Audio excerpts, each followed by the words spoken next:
तो दोस्तों, दागाज Harry Potter में आप सबका स्वागत है। दागाज हैरी पॉटर की पूरी सीरीज हिंदी में लेके आया है, तो हैरी पॉटर हिंदी में सुनने के लिए चैनल के साथ बने रहिए।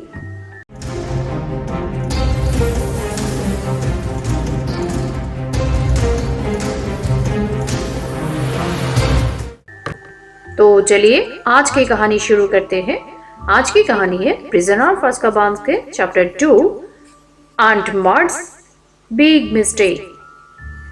अगली सुबह जब हैरी नाश्ते के लिए नीचे आया तो उसने देखा कि डर्सली परिवार पहले से ही किचन की टेबल पर चारों तरफ बैठे हुए था। वे नए टीवी पर न्यूज देख रहे थे। ये नया टीवी डडली के लिए गर्मियों में घर लौटने का तोहफा था, क्योंकि वो इस बात पर हल्ला मचा रहा था कि फ्रिज और ड्राइंग रूम में रखे टीवी के बीच उसे बहुत लंबा फासला तय करना पड़ता है। किचन में टीवी आने के बाद डडली अपनी गर्मी की छुट्टियों का ज्यादातर समय वही गुजारने लगा। वो अपनी सुअर जैसी छोटी आंखें स्क्रीन पर गड़ाए रहता था और उसकी 5 उंगलियां लगातार हिलती रहती थी, क्योंकि वो लगातार खाता रहता था। हैरी डडली और बर्नन अंकल के बीच में ही बैठ गया। बर्नन अंकल मोटे थे, उनके गर्दन बहुत छोटी थी और मूछें काफी घनी थी। हैरी को हैप्पी बर्थडे कहना तो दूर रहा, किसी ने भी इस तरफ ध्यान ही नहीं दिया कि हैरी कमरे में आ गया है। बहरहाल हैरी को अब इस बात की इतनी आदत पड़ चुकी थी कि उसने इस बात को अनदेखा कर दिया। उसने खुद से एक टोस्ट उठाया और टीवी पर न्यूज पढ़ने वाले को देखने लगा, जो एक भागे हुए अपराधी के बारे में खबर पढ़ रहा था। जनता को चेतावनी दी जाती है कि ब्लैक के पास हथियार है और वो बहुत खतरनाक अपराधी है। एक विशेष हेडलाइन बनाई गई है, अगर ब्लैक दिखे तो तत्काल हॉटलाइन पर सूचना दे। बर्नन अंकल ने अपने अखबार के ऊपर से भगोड़े कैदी को घूरते हुए कहा, हमें ये बताने की जरूरत नहीं है कि वो आवारा है। उसकी हालत तो देखो, गंदा भद्दी दरिंदा। उसके बाल तो देखो। उन्होंने हैरी की तरह तमतमाती हुई तिरछी नजर डाली, जिसके बिखरे बालों से बर्नन अंकल को हमेशा चीड़ होती है। टेलीविजन पर दिखने वाले अपराधी के लंबे बाल कंधे तक लटक रहे थे। उसकी तुलना में हैरी के बाल तो बहुत अच्छी हालत में है। न्यूज पढ़ने वाला एक बार फिर दिखाई देने लगा। कृषि और मत्स्य मंत्रालय आज ये घोषणा करने वाले हैं। जरा रुको, बर्नन अंकल ने न्यूज पढ़ने वाले को गुस्से से घूरते हुए कहा, तुमने हमें ये तो बताया नहीं कि वो दरिंदा भागा कहाँ से है। आधी अधूरी जानकारी देने का क्या फायदा है? हो सकता है कि वो पागल सामने वाली सड़क पर ही घूम रहा हो। उभरी हुई हड्डियों और घोड़े जैसे चेहरे वाली पेटूनिया आंटी ने घूमकर किचन की खिड़की के बाहर देखा। हैरी जानता था कि पेटूनिया आंटी को हॉटलाइन पर सूचना देने में बहुत खुशी होगी। वे दुनिया की सबसे ज्यादा इधर उधर करने वाली महिला थी और अपने नीरस भले पड़ोसियों की जासूसी करने में अपनी जिंदगी का ज्यादातर समय बिताती थी। बर्नन अंकल ने टेबल पर ऊपर मुक्का मारते हुए कहा, सरकार ने जाने कब ये सीखेगी कि ऐसे लोगों को निपटने का एक लौता तरीका है कि उन्हें फांसी पर लटका दिया जाए। बिल्कुल सच कहा, पेटूनिया आंटी ने कहा, जो अभी पड़ोसियों के यहाँ लगे पड़े हैं के पार दो रही है। बर्नन अंकल ने चाय का कप नीचे रखा, अपनी घड़ी देखी और बोले, बेहतर होगा कि मैं 1 मिनट में चल दूं। मार्च की ट्रेन 10 बजे आती है। हैरी अपने कमरे में रखी उड़ने वाली झाड़ू की सर्विसिंग किट के बारे में सोच रहा था। बर्नन अंकल के शब्द सुनकर उसे जोर का झटका लगा। मार्च आंटी, उसके मुंह से निकला। वे यहाँ तो नहीं आ रही है। मार्च आंटी बर्नन अंकल की बहन थी। हालांकि हैरी का, जिसकी माँ पेटूनिया आंटी की बहन थी, उनसे खून का रिश्ता नहीं था, लेकिन फिर भी उसे उन्हें मजबूरन आंटी कहना पड़ता था। मार्च आंटी देहात में एक बड़े बगीचे वाले घर में रहती थी, जहाँ वे बुलडॉग पालती थी। वे कभी कभार ही प्रिवेट ड्राइव में रहने आती थी, क्योंकि वे अपने प्रिय कुत्ते से दूर नहीं रह पाती थी। बहरहाल हैरी के दिमाग में उनकी हर यात्रा की भयानक यादें थी। डैडी के 5वें जन्मदिन की पार्टी में मार्च आंटी ने हैरी को अपनी टहलने वाली छड़ी से पीटा था, ताकि वो म्यूजिकल स्टेचू में डडली को हराना बंद कर दे। कुछ साल बाद जब वे क्रिसमस पर आई थी तो डडली के लिए एक कंप्यूटराइज्ड रोबोट लाई थी और हैरी के लिए कुत्ते के बिस्किट का डिब्बा। आखिरी बार वे हैरी के हॉगवर्ट्स जाने के 1 साल पहले आई थी। उस समय हैरी का पैर गलती के से उनके प्रिय कुत्ते रिपर के पंजे पर पड़ गया था। रिपर ने हैरी का पैर गलती से उनके प्रिय कुत्ते रिपर के पंजे में पड़ गया था तो रिपर ने हैरी को बगीचे तक दौड़ा दिया और पेड़ पर चढ़ने के लिए मजबूर कर दिया था। मार्ज आंटी ने आधी रात तक रिपर को वापस नहीं बुलाया। इस घटना की याद करके डडली अब भी इतना जोर से हंसता था कि उसकी आंखों से आंसू आ जाते थे। वर्नन अंकल ने कहा, मार्ज यहाँ एक हफ्ते रहेगी और चूंकि अब ये विषय निकल ही आया है, उन्होंने हैरी की तरफ चेतावनी भरी मोटी उंगली उठाते हुए कहा, तो जाकर उन्हें लाने से पहले मैं कुछ बातें साफ करना चाहता हूँ। डडली मुस्कुराया और उसने टीवी पर से आंखें हटा ली। वर्नन अंकल द्वारा हैरी को टपकने देखना डडली के लिए मनोरंजन का प्रिय तरीका था। वर्नन अंकल ने गरजते हुए कहा, सबसे पहली बात, तुम मार्ज से सभ्यता से बात करोगे। हैरी ने कटुता से कहा, ठीक है, पर पहले वे मुझसे सभ्यता से बात करें। दूसरी बात, वर्नन अंकल ने ऐसा दिखाया जैसे उन्होंने हैरी का जवाब सुना ही नहीं। चूंकि मार्ज तुम्हारे असामान्य होने के बारे में कुछ भी नहीं जानती थी, इसलिए मैं ये नहीं चाहता कि वो जब यहाँ रहे तो कई अजीब चीजें हो। तुम उनसे ठीक से पेश आना, ठीक है? पहले वे ठीक से पेश आए, हैरी ने दांत भींच कर कहा। और तीसरी बात, वर्नन अंकल ने उनकी बेगनी चेहरे पर उनकी छोटी आंखें अब और भी छोटी हो गई। हमने मार्ज को बताया है कि तुम लाइलाज अपराधी बच्चे हेतु सुरक्षित सेंट ब्रूटस स्कूल में पढ़ने जाते हो। क्या? हैरी चीखा। और तुम्हें भी ये कहना है लड़के, वरना तुम मुश्किल में फंस जाओगे, वर्नन अंकल ने थूक उड़ाते हुए कहा। हैरी का चेहरा सफेद पड़ गया और वो बैठा हुआ गुस्से से वर्नन अंकल को घूरता रहा। उसे यकीन ही नहीं हो रहा था मार्ज आंटी एक हफ्ते के लिए आ रही थी। ये तो डर्सले दंपति द्वारा दिया गया बर्थडे का अब तक का सबसे बड़ा तोहफा था, जिसमें वर्नन अंकल के पुराने मोजे भी शामिल थे। वर्नन अंकल ने खड़े होते हुए कहा, तो पेटूनिया, मैं अब स्टेशन जाता हूँ, तुम्हें तो घूमने नहीं जाना है डडली बेटा? नहीं, डडली ने कहा, जिसका ध्यान एक बार फिर टेलीविजन पर लग गया था क्योंकि अब वर्नन अंकल ने हैरी को डांटना बंद कर दिया था। डडली अपनी आंटी के स्वागत के लिए तैयार होगा। पेटूनिया आंटी ने डडली के मोटे सुनहरे बालों पर हाथ फेरते हुए कहा, मामी ने उसके लिए एक सुंदर नई बो टाई खरीदी है। वर्नन अंकल ने डडली के मोटे कंधे को थपथपाया। किचन से बाहर निकलते हुए वे बोली, तो फिर कुछ ही देर में मिलते हैं। दहशत में बैठे हैरी के मन में अचानक एक विचार आया।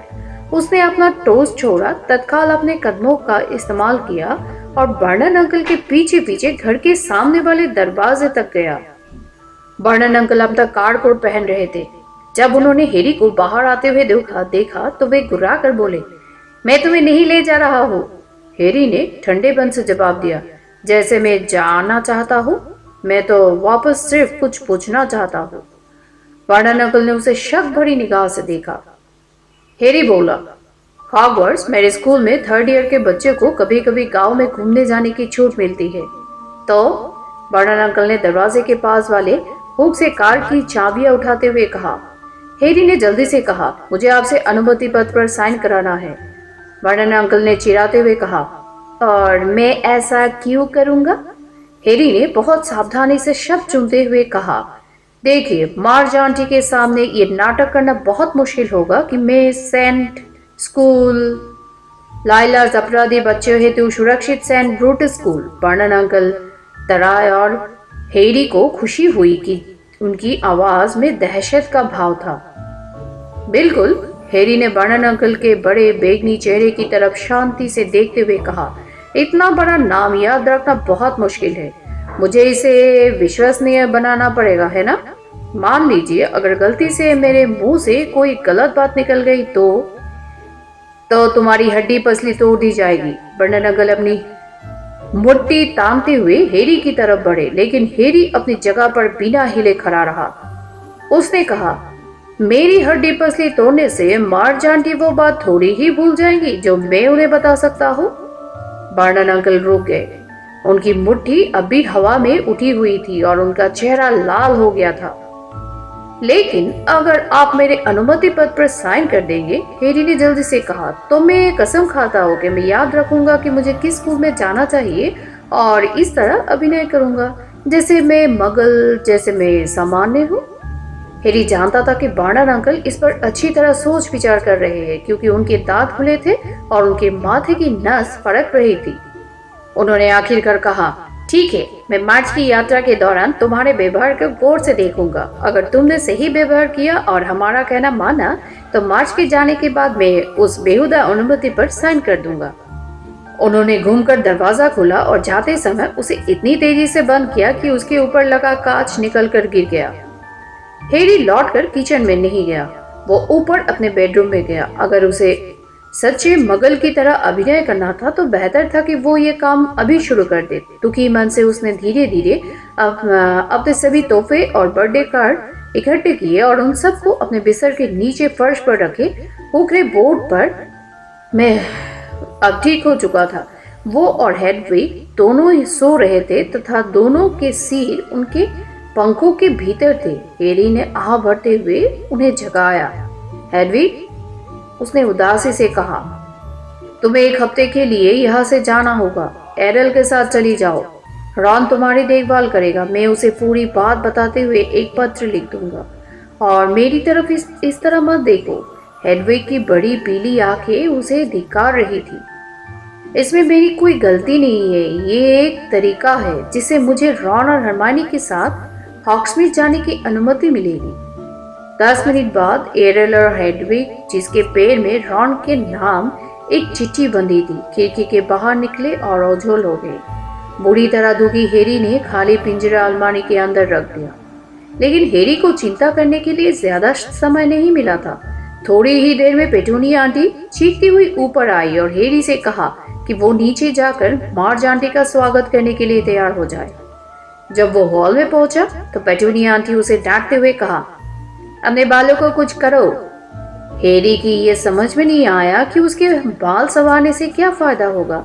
मार्ज आंटी को उसकी बुराई करना अच्छा लगता है, इसलिए वो जितना ज्यादा गंदा दिखेगा वो उतनी ही ज्यादा खुश होंगी। बहुत जल्दी ही बर्नन अंकल की कार गेट के अंदर आ गई।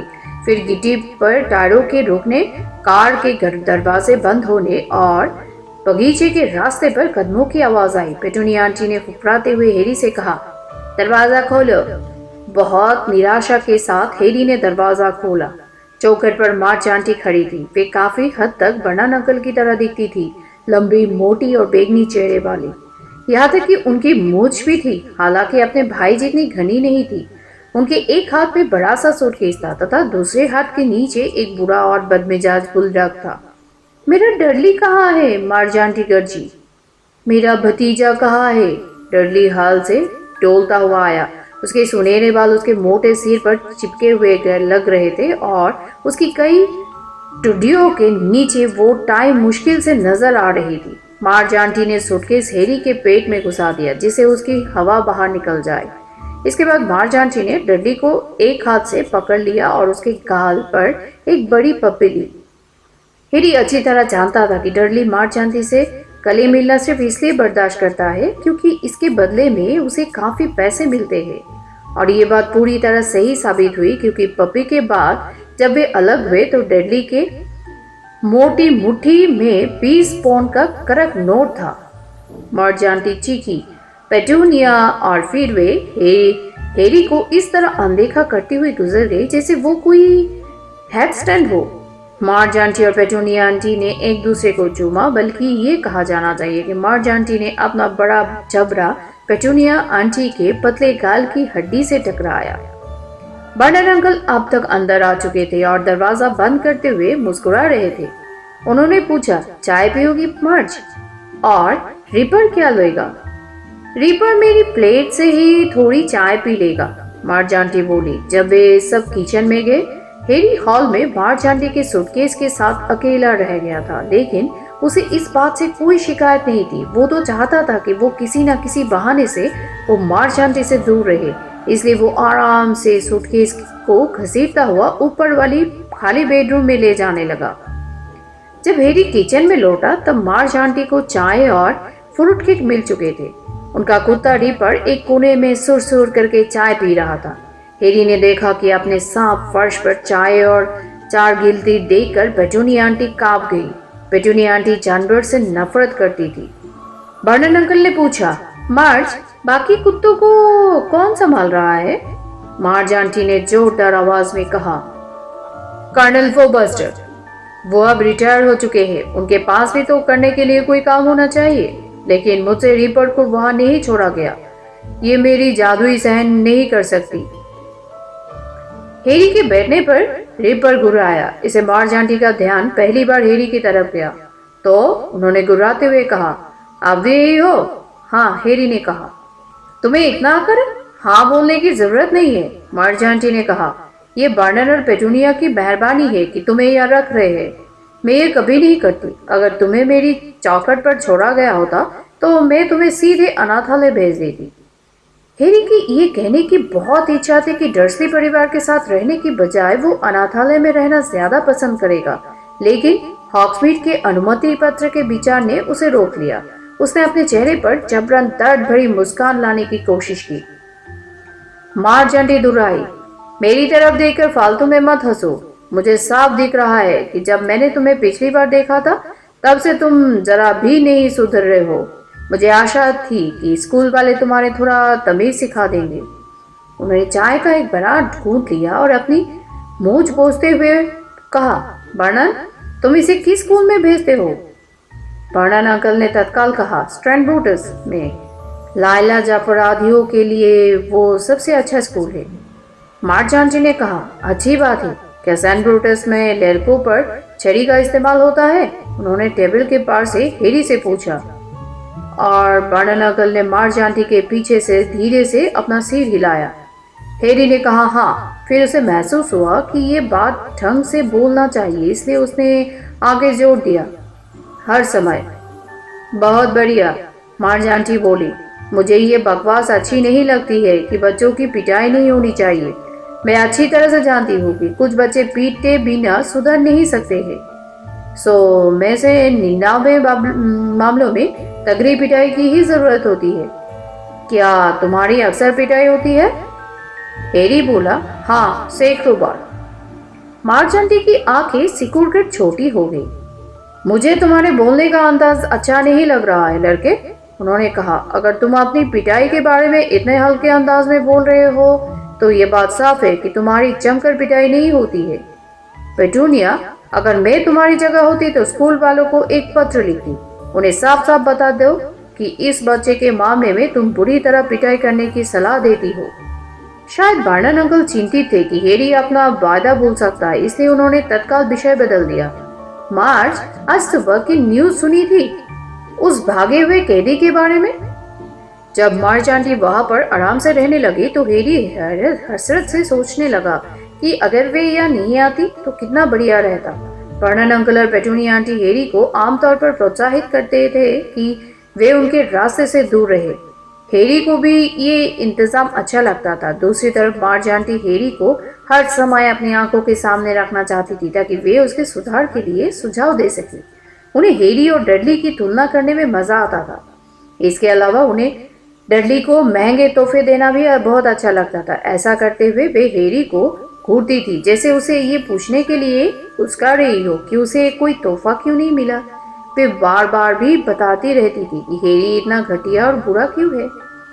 तीसरे दिन उन्होंने दोपहर का खाना खाते समय कहा, बर्नल, ये लड़का अगर गलत रास्ते पर चला जाए तो इसके लिए खुद को दोषी मत मानना। अगर कोई चीज अंदर से ही सड़ी हुई हो तो कोई भी कुछ नहीं कर सकता। हैरी ने अपना ध्यान भोजन पर केंद्रित करने की कोशिश की, लेकिन इसके हाथ थरथराने लगे और उसका चेहरा गुस्से के मारे तमतमाने लगा। उसने खुद को याद दिलाया, अनुमति पत्र को याद रखे, हॉग्समीड के बारे में सोचो, कुछ मत बोलो, मत उठो। मार्ज आंटी ने शराब के गिलास की तरफ हाथ बढ़ाया। वे बोली, ये पैदाइश के मूलभूत नियमों से एक है। कुत्तों में भी ऐसा होता है। अगर कुतिया के साथ कुछ गड़बड़ होती है तो पिल्ले के साथ भी कोई ना कोई गड़बड़ जरूर होगी। मार्ज आंटी ने शराब के जिस गिलास को हाथ में पकड़ रखा था वो उसी समय फूट गया। कांच के टुकड़े हर तरह उड़ने लगे और मार्ज आंटी के थूक निकलकर पलकें झपकने लगी। उनका बड़ा लाल चेहरा शराब में नहा गया था। पेटूनिया आंटी चीखी, मार्ज मार्ज, तुम ठीक तो हो? मार्ज आंटी ने अपने चेहरे को नैपकिन से पोंछते हुए कहा, चिंता की कोई बात नहीं है, शायद गिलास थोड़ा कसकर पकड़ लिया होगा। कुछ दिन पहले कर्नल फ्लास्टर के यहाँ भी ऐसा ही हुआ था। पेटूनिया, बात का बतंगर मत बनाओ, मेरी पकड़ बहुत मजबूत है। लेकिन पेटूनिया आंटी और बर्नन अंकल हैरी को शक भरी निगाहों से देख रहे थे, इसलिए उसने फैसला किया कि बेहतर यही होगा कि वो पुडिंग को छोड़ दे और जितनी जल्दी हो सके वहां से उठकर चला जाए।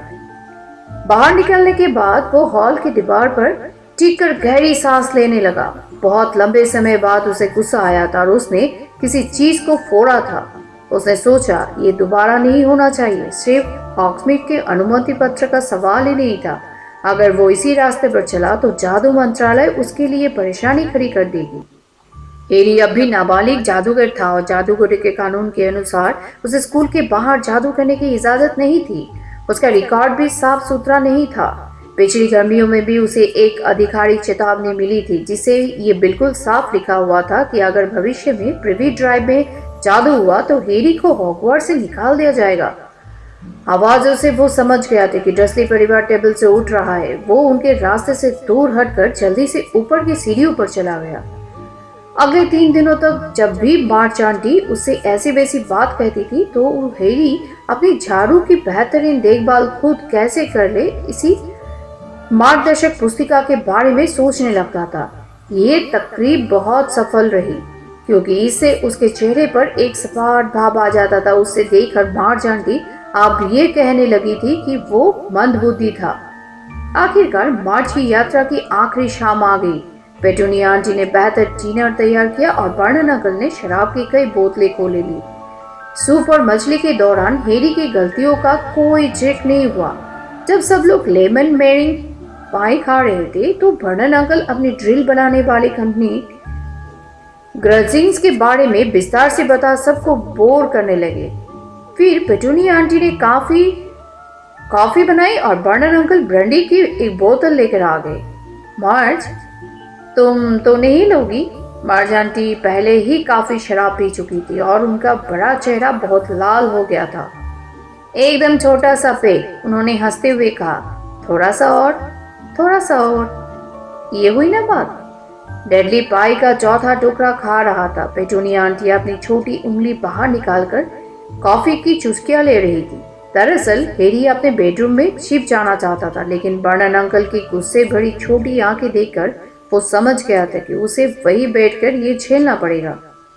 मार्च आंटी ने अपनी होठ चाटते हुए और ब्रांडी के खाली गिलास को रखते हुए कहा, बहुत बढ़िया पेटूनिया, इसे थोड़ी ताकत मिल जाती है।